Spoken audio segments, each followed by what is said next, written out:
regard to the evolution of Homo sapiens, you have Charles Darwin in Science giving an explanation that it's because of the process of natural selection that the human beings have evolved. Now seems to be in contradiction with the Islamic belief that we are the children of Adam alayhi salam. Now how can this be reconciled? This is a very important question. No lecture of mine on this topic of Quran modern science is complete without this question. I've given this talk in various places, in Canada, in USA, in UK, in Saudi. Never is this topic complete, never is the question answer complete without this important question of theory of evolution. Charles Darwin. Sister posed the question, how can you reconcile the Quran with Darwin's theory of evolution? Sister, I have not come across any book which says fact of evolution. All the books say theory of evolution. There is no book I have come across saying fact of evolution. If you read the book by Charles Darwin, The Origin of Species, it says that Charles Darwin went on an island by the name of Calotropis on a ship named as HMS Beagle.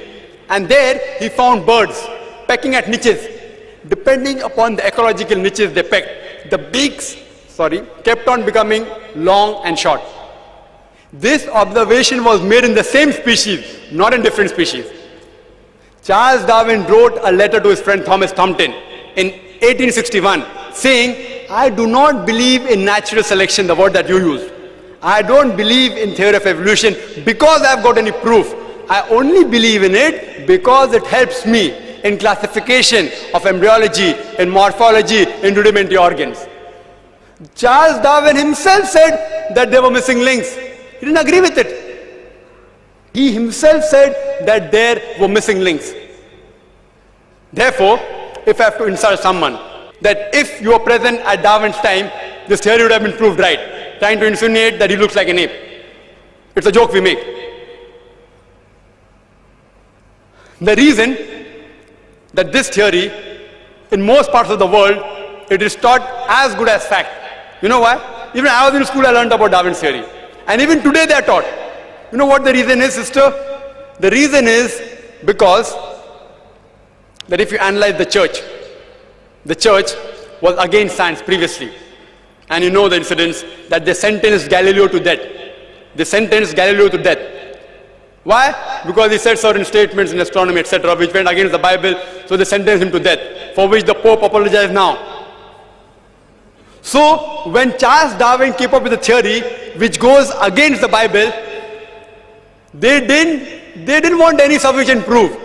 An enemy of my enemy is my friend. So all the scientists, most of them, they support the theory because it went against the Bible, not because it was true. They only supported it because it went against the Bible. All the stages you have mentioned, sister, all the stages, Lucy, there were 4 hominids. Science tells us today there's 4 hominids. First is Lucy, along with its guide, the Australopithecus, which died about 3.5 million years, the Ice Age. Then next came the Homo sapiens, we died about 500,000 years ago. Then came the Neanderthal man, we died 100 to 40,000 years ago. Then came the 4th stage, the Cro-Magnon. There is no link at all between these stages. According to P.P. Grasset, in 1971, who held the chair of evolutionary studies in Paris, in the Sorbonne University, he said, it is absurd. We cannot say who are ancestors based on fossils. I can give you a list of hundreds of scientists and Nobel Prize winners who speak against Darwin's theory. Hundreds. If you know of Sir Albert Georgi, who got the Nobel Prize for inventing the vitamin C, he wrote a book, The Crazy Ape and Man, against Darwin's theory. Again, if you read Sir Fred Hoyle's works, he wrote several works against Darwin's theory. If you know about Rupert Stalbert, this person wrote a new theory of evolution against Darwin's theory. It's unthinkable. We cannot think that we are created from the apes. If you know of Sir Frank Salisbury, he was a biologist. He said it is illogical to believe in Darwin's theory. If you know about white meat, Sir Whitemeat, he wrote a book against Darwin's theory. He was also a biologist. Several, you can give a list of hundreds. Today it is taught in the schools. Why? I told you.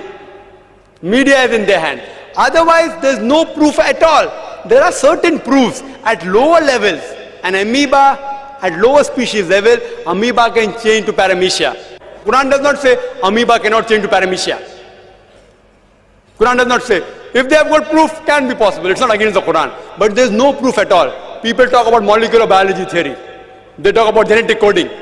According to Francis Crick, who's authority in this field, he said it is unimaginable. Again, if you do that ratio, the probability of one DNA forming from ape to human being is again 0. If I start calculating, I think we'll get bored again. You know the calculation I told you for one protein molecule? It is somewhat similar from one DNA. It is not possible at all. You know, there's a theory recently that homosexuality is genetic. And when I read in the Times of India, I thought, surely, the moment I attend the next lecture on Sunday in IRF, I'll be asked this question. If homosexuality is genetic, how can Allah blame us? Quran speaks against homosexuality. And I said that, see, this is a theory. Wait till it gets established. It's a theory. Don't comment on that. Within the matter of span of this few months, it was proved to be illogical.